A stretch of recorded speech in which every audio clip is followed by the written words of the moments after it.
Bienvenue à tous à notre séminaire Oser vivre, croire et agir. Après ce moment instrumental, je vous invite maintenant à nous adresser à Dieu. Notre Père, notre Dieu, nous te remercions pour tes grâces, tes bénédictions. Nous te remercions pour ces opportunités que tu nous donnes afin de mieux comprendre ton plan dans nos vies. Permets-nous d'entendre ta parole et d'apprendre à oser vivre, croire et agir en ton nom.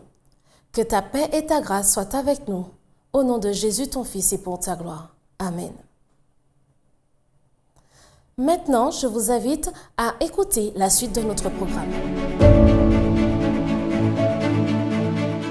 Oser vivre, croire et agir est d'abord une question de choix. Un choix décisif dans un contexte de mal-être, de frustration, de déception, d'angoisse, plus largement de crise. Oser vivre, croire et agir est un choix décisif dans les contextes où l'on manque de contrôle, comme par exemple celui de cette crise sanitaire que nous traversons aujourd'hui.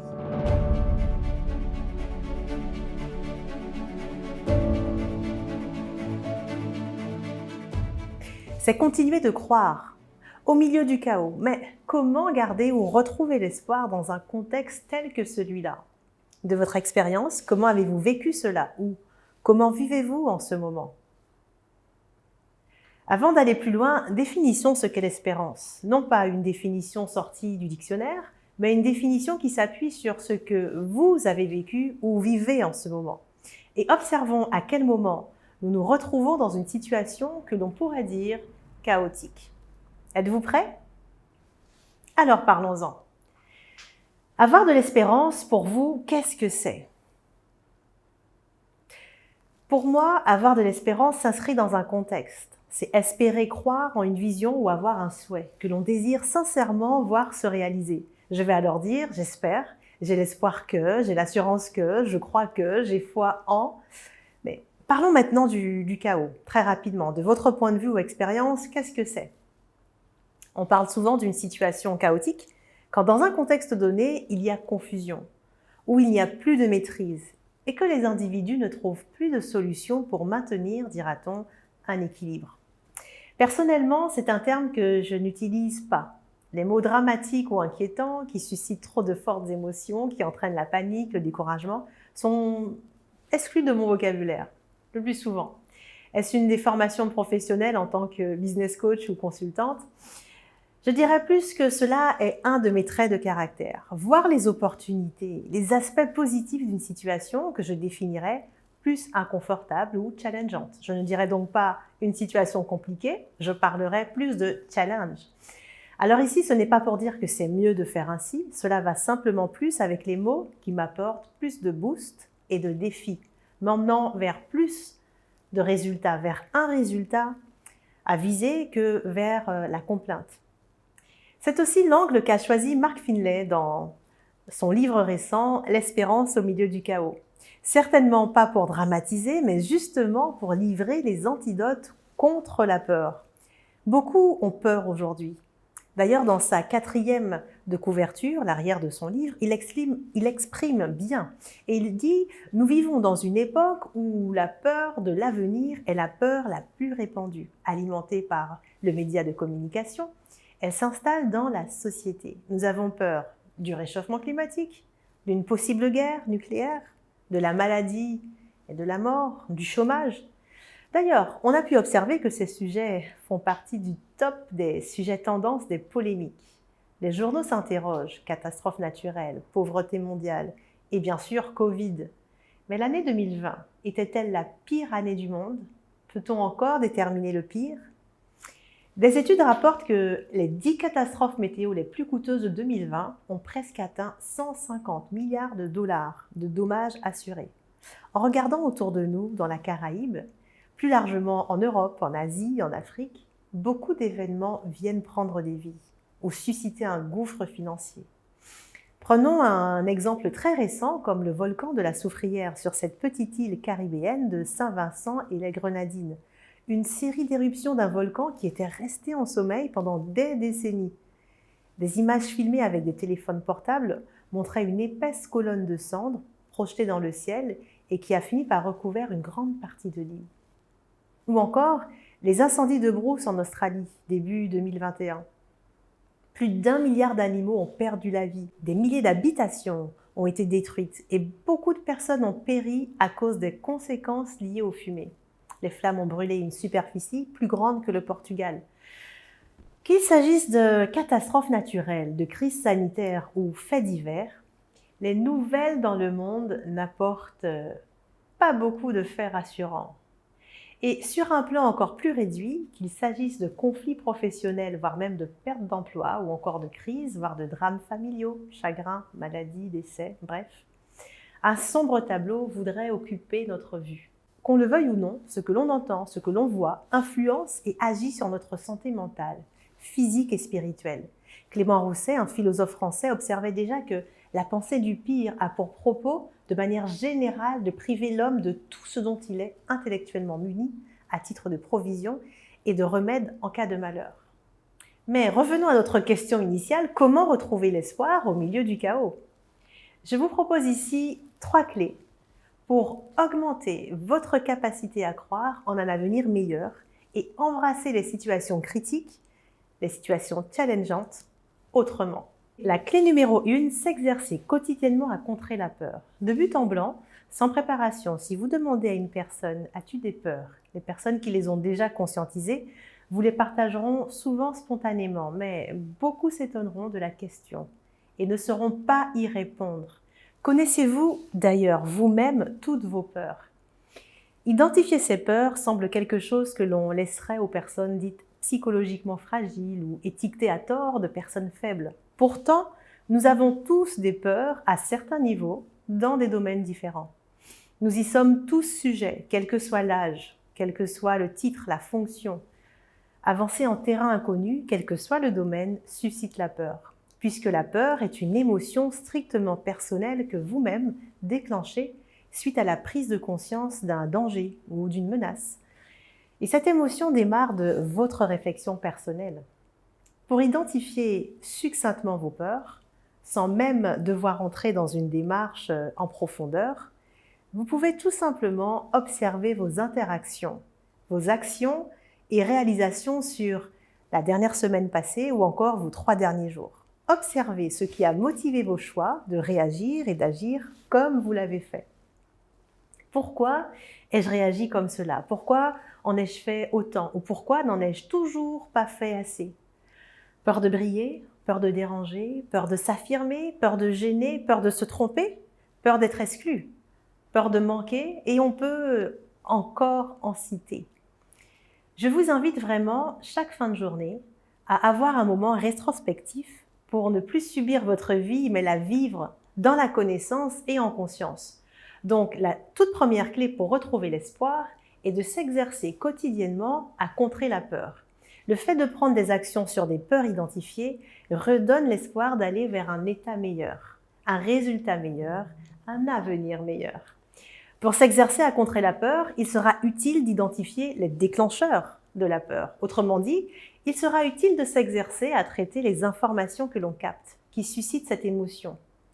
Si vous saviez combien d'informations notre cerveau traite et filtre en une fraction de seconde, et comment l'information reste malgré nous stockée, ce sont des informations captées. Ce sont ces informations captées qui nous influencent. Pour contrer la peur, comment faire?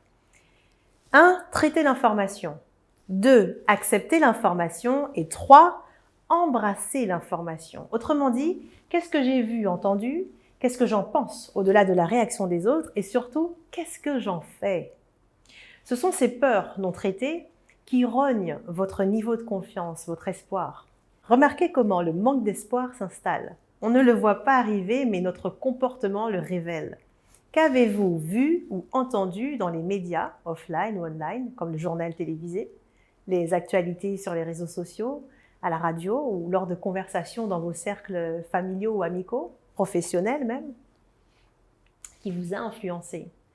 Gardez une saine énergie et une juste motivation pour avoir encore espoir. Réussir ses projets et vivre heureux n'arrive pas par hasard. Ne sous-estimez pas l'importance des informations que vous voyez ou entendez depuis votre environnement, vos fréquentations et dans les médias sur votre niveau de confiance en l'avenir. Sélectionnez minutieusement vos sources. Avais-je demandé à avoir cette information? Ces infos m'ont-elles boosté? Que m'ont-elles vraiment apporté? Que produisent-elles comme émotions et réactions en moi? Ne vous laissez pas manipuler par l'information. Apprenez à lire de façon inspirée, mais pas naïve, les informations, les événements pour y faire face avec un comportement et des réponses adaptées. Le fait de se décider sur ce qu'on en fait, ce qu'on fait de l'information obtenue, est le processus qui permet de retrouver la force nécessaire pour continuer coûte que coûte. Ce processus qui augmente votre capacité à oser vivre, croire et agir, et qui donc annule la peur. Clé numéro 2, se projeter dans un nouveau monde. Corrigez vos angoisses au sujet de l'avenir. Et comment? En étant connecté à la source infinie. J'en parle dans mon livre sur les 10 attitudes à cultiver pour croire et agir en leader. Nous sommes des êtres spirituels, étant sur Terre avec une mission individuelle régie par l'amour. Lorsque vous n'êtes pas connecté à la source infinie, étant déconnecté de votre essence même, la compréhension des situations change drastiquement. Quelles que soient les informations que vous capterez, vous en ferez souvent une lecture passive, voire même négative, sans y voir au contraire l'opportunité pour accélérer la réalisation de votre mission individuelle. Dans l'intro de son livre, Mark Finley relate une série de conférences prophétiques bibliques qu'il avait données lors de son passage en Russie en 1991, alors que l'Union soviétique s'écroulait. Il explique comment des milliers de Russes qui cherchaient à donner un sens à leur vie y assistaient chaque soir puisqu'une nouvelle espérance inondait leur âme.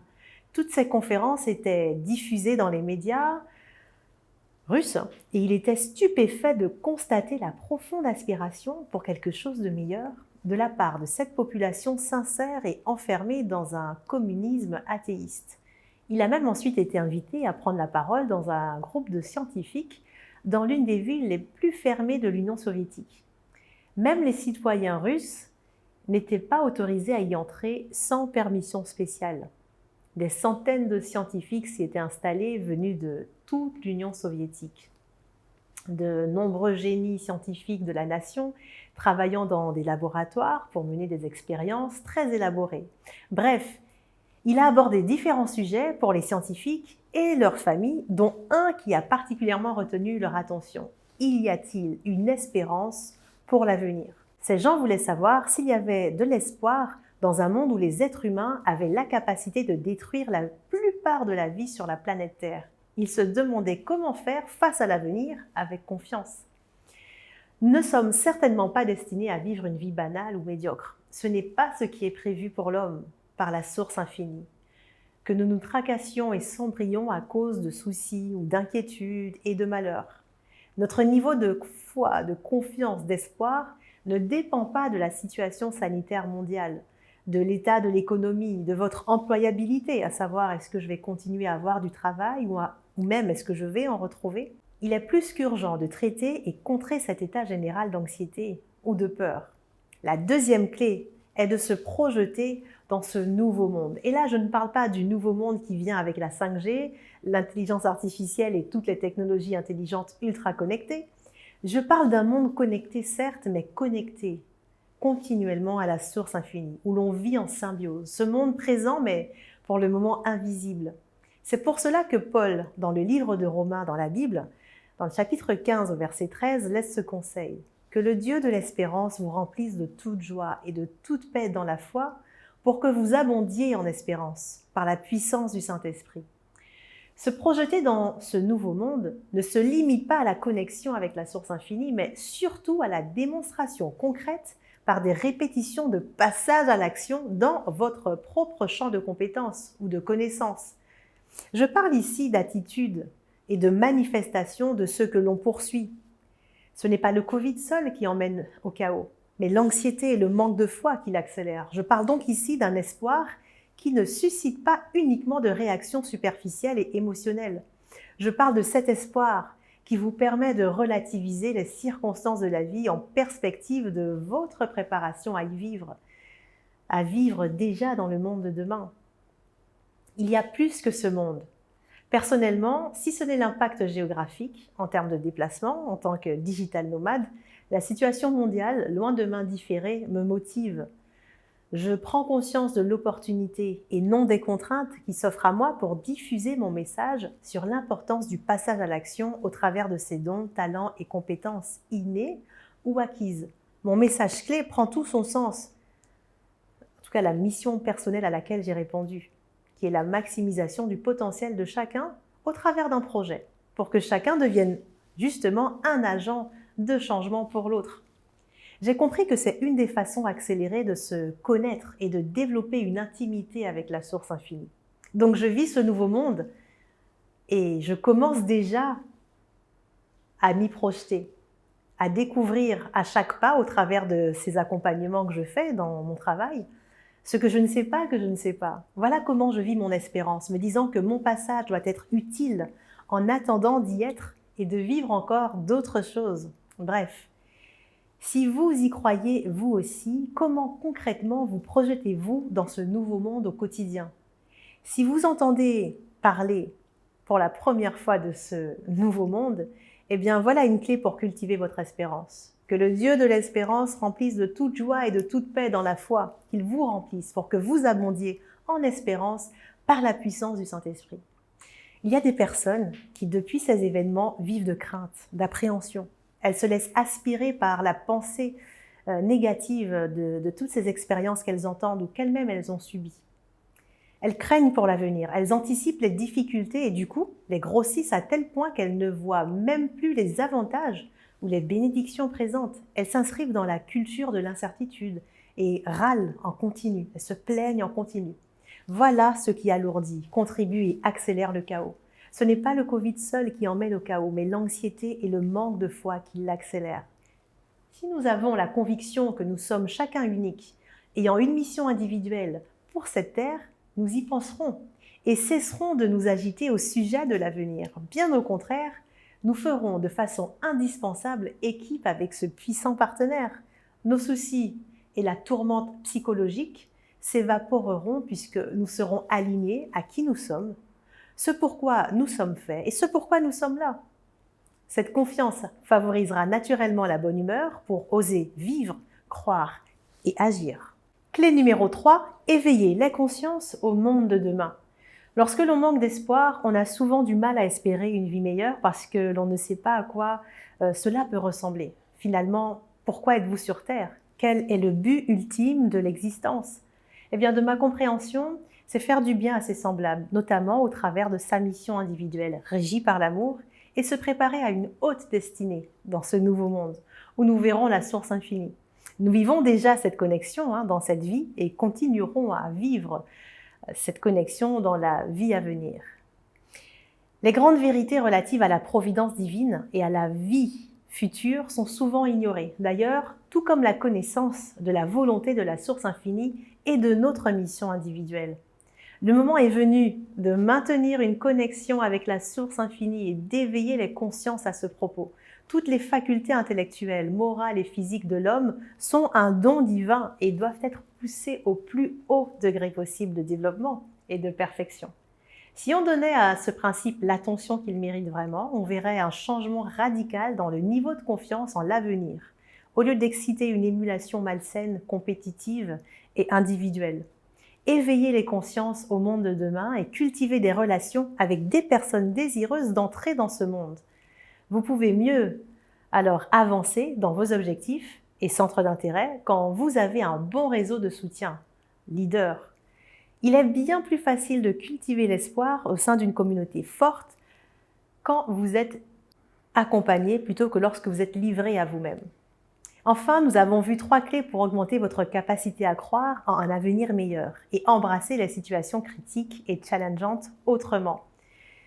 Autrement dit, pour oser vivre, croire et agir. Clé numéro 1, s'exercer quotidiennement à contrer la peur. Clé numéro 2, se projeter dans un nouveau monde. Clé numéro 3, éveiller les consciences au monde de demain. Notre monde a désespérément besoin de femmes et d'hommes prêts à affronter le champ des possibles. Êtes-vous un vecteur d'espoir pour vous-même, pour votre entourage et pour la société? Que le Dieu de l'espérance vous remplisse de toute joie et de toute paix dans la foi, pour que vous abondiez en espérance par la puissance du Saint-Esprit.